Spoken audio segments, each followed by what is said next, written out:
So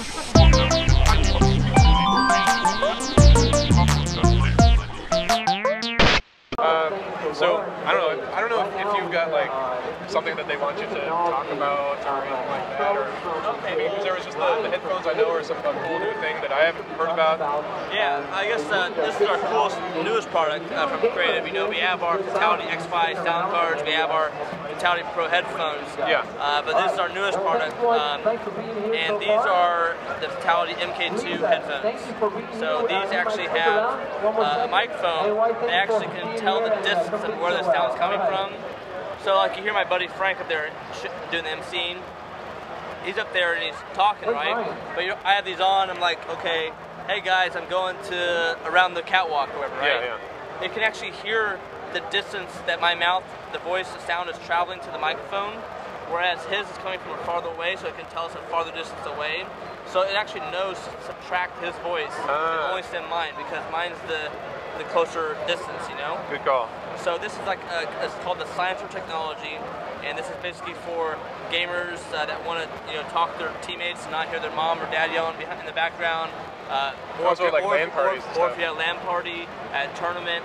Also, you can use these for anything. I want to make sure that people realize that these headphones they can work with, for Skype, for anything you want to communicate over the internet with friends, family, or whatever.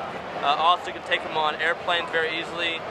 This is a mic thing, comes right off, microphone. So you have a normal pair of headphones, and bam, there you are. Solid. You have your headphones. You're traveling the bus, the train, the airplane, whatever you want. And then you get back home, plug it back into your computer, plug in the headphone, and voila, you have a gaming headset again, and you're talking to your friends and talking smack or whatever, Yeah, yeah. So that's kind of the goal behind the Fatal1ty brand. Like, I wanted to make the headphones that you can not only wear in the basement when you're gaming, but you can take them outside the basement, and take them out and really enjoy them. So you don't have to have 5 million different pair of headphones. You can just have one pair of headphones that does everything. Yeah, yeah. Oh, cool. Yeah. So then also we have another pair of headphones coming out probably next year, and those will have a lot more features on it. It'll be more about sort of competing with the guys like Bose and Sony who make a $300 pair of headphones. But we're going to be selling ours probably out for $150. So for the price, for bang for the buck, we're definitely killing it right now. So that's kind of our goal. Creative, they have a lot of the patents on all the DLPs and different sound patents, and so we're able to, use a lot of stuff for a lot cheaper than the competition can. So we're able to do a lot there. Cool. So what I've always wanted to ask you, since you've made a living, being out there playing these games for real, but I don't really know. I mean, what do you play most right now, just as a reference point? Right now I'm playing Quake Live a little bit online. I've been playing Call of Duty World at War. Sometimes I hop on Counter-Strike, it's very rarely though. I play a lot of other games for fun with friends and stuff like that, that don't have nothing to do with like first-person shooters at all, just weird games. Yeah, sure. And just trying to have fun, I think that's the biggest thing for me right now is having fun with my friends and playing the game. But until some really major tournaments come up again, I'm gonna kind of just play 2 to 6 hours a day, just kind of keeping it, leisure. And then I think eventually when the tournaments start picking up again, like the really big tournaments where they're offering 6 figures salary to play video games over a course of a year and so forth, I'll be very tempted to start training my 8+ hours a day in combat, working my game, my skills up. So right now I still do my shootouts, I do the exhibitions where I play against the crowd and everything. And basically just really trying to focus on making products for gamers. So, basically making them so any gamer can use them. You don't have to be a first-person shooter, you can play real-time strategy games, you can be playing, any game you want to in the world. World of Warcraft, whatever, And that's kind of my goal, is to really get that out there and trying to help grow the community and keep growing it, That's my main goal. So, what I'm really curious about, and the reason I asked what you're playing a lot today, is because I kind of wonder what you grew up on. Like our generation kind of grew up playing, like Ninja Gate and shit like that. Yeah, I played that.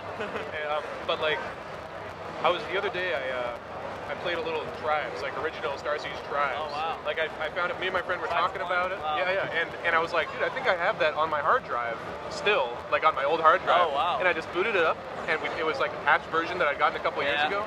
and people were still playing it. There was still a bunch of servers, and they're so good. They've been doing it for so long. Yeah. That it's totally out of control. Look at any of those video highlight reels they have. It's pretty intense. Yeah, I mean, I used to be pretty good, you know, with the laser rifle and just like snipe people out of the air and stuff. But I mean, it's completely out of control now. Yeah. Did you ever go back to any of those old games and play them? I go back and play Quake 1 sometimes. You know, go back and play that. Even Doom, I went back and played online and stuff. Yeah, I just got Doom on my phone. It's great. Oh yeah. Yeah, I mean, it's like on Android you can get Doom now. Play Wi-Fi though? You get someone or no? You can't yet. When they come up with a better one, dude, I can't wait for that. Yeah. But I love playing through all those old ones. Yeah, it's fun. I mean, I had Wolfenstein 3D on my PSP. You know, so I was playing that, and that was like actually my first shooter I ever played. I grew up on playing like Nintendo and Microsoft Flight Simulator and stuff as a kid. Yeah. So when I'm playing these games, I use an inverted mouse because I'm so used to flying. Dude, I cannot do that anymore. I can't. I mean, I can with like if I'm playing like Descent Free Space or something like that. Yeah. One of those type games where you're flying, you know, cockpit, dogfighting, whatever. Yeah. You know, that's where I have to do the inverted thing, but not in like you do it in like first-person shooters. Yeah, I have to. No shit. Yeah, that's like amazing. In Quake 1, as soon as they allowed you to do the M-look thing, the plus M-look was a command. Yeah. Mouse look, and then you know, instantly I was like, oh, I feel so weird going up and down like that, you know. And I just switched it. I was like, okay, that's it. Yeah. And I stuck to it. Did you ever play Marathon? Marathon. It was like the Mac Doom. It's like the precursor for Halo. It's good if you're ever on a really retro kick and playing on Mac games for some reason. Yeah. Marathon's the place to start. Yeah, I think the most retro game I played on Apple was a game called Pyro, I think. What? Pyro. Basically, you have a trail of gasoline going behind you. It's like all ASCII, like big blocks, and your job is to get out of there before the fire catches up to your ass. Dude, the ASCII stuff is great. I did a whole feature on ASCII games. They're fun. Dude, it was freaking addictive, man. There were a lot of cool ass games back then. Game. I was addicted to it. I played it every day I got a chance. What was your favorite Nintendo game? The favorite Nintendo game, you know. I mean, obviously there's probably like 20, but. No, but like my favorite, like I would say, like one of my most games I had the most fun playing, like, and I kind of forgot about it, but now I've kind of remembered it. I think it was Spy vs. Spy. Dude, that game was crazy. Yeah, because the thing was, it was actually a mind game to play against like my sister, brother, or my dad, where you put like different crap in the drawers, and like you totally sabotage, you know. It's like you can't get to that door, you know, and you're going around. So for me, it was a lot of fun because I really could play a mind game, you know, with my friends or whoever, you know. But you know, Excite Bike was awesome. Yeah, man. Kung Fu was a great game. Just press a button fast as you can. Contra was great, you know.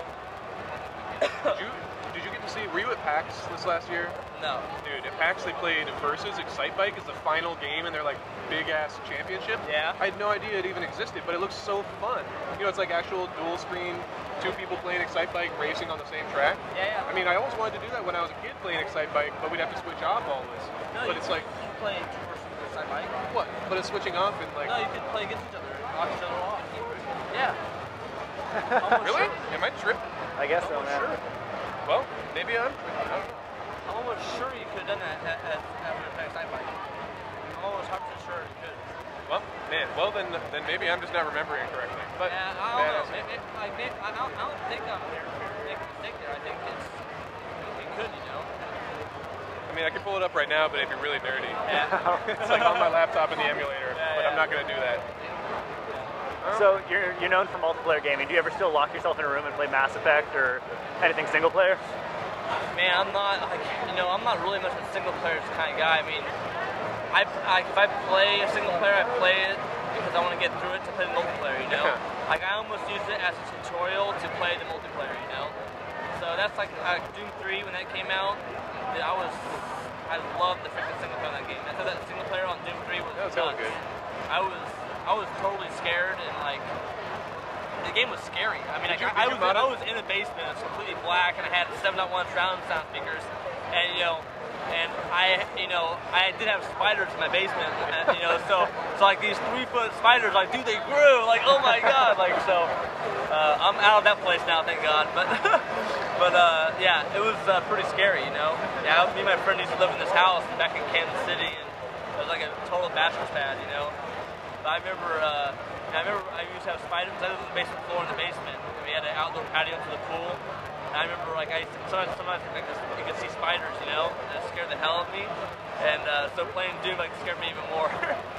But Doom was funny, man. It's just like it always laughed at you and stuff. And it was cool, you know. But you know, I actually moved to Las Vegas now. I live in a high rise, like 19 floors up, so there's no spiders gonna get me anymore, you know. And now I'm not nearly as scared. It's like your whole life, that's what you've been building for, is a house with no damn spiders in it, so you can go back and play Doom 3 without getting Missouri, man, there's always spiders in it. It's like man, that sounds pretty tight. Well, I mean, I guess we can let you go. Don't want to... Yeah, cool. I think the only thing else I want to talk about, you know, if you want to hear about it, is this Fusion I/O thing. Oh yeah, this is the PCI SSD drive. Yeah. Yeah, I saw the announcement, but I imagine I haven't gotten a chance to actually use one. Yeah. Well, I mean, I'm not sure how. Like, it's not really running for you to use it. Yeah. But you can experience it here because we have it set up for you. But I think later this year you'll be able to actually use it. Yeah. And so we're looking forward to working with Fusion to possibly bring it to a mainstream market. Like I said, it used to be always for enterprises and so forth. Now we're bringing it to the consumer. It's pretty sick, you know. I mean, when they have this set up so you can boot off your PCI Express card off your motherboard, I mean, dude, Windows will pop up in a second. I know. Man, that's so sick. I really want to do that. And they don't even have to make it that big, like just big enough for Windows and like your games. Yeah, they have 80 gigs right now.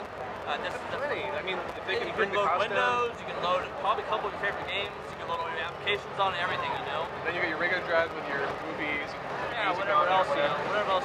But you know, I mean, and then I think, you know, the evolution of that is another product that I know about, but I'm not sure we can talk about it yet. But there's really cool stuff out there that's gonna make it, you know, make it so you can actually enjoy Windows. You know, where it doesn't take like, you know, 20 seconds to boot up or half a second, or you know, it takes like, you know, forever to load like Word or, you know, render stuff. You know, trying to get it a lot faster. You know, so I think we're gonna be able to do that with this product.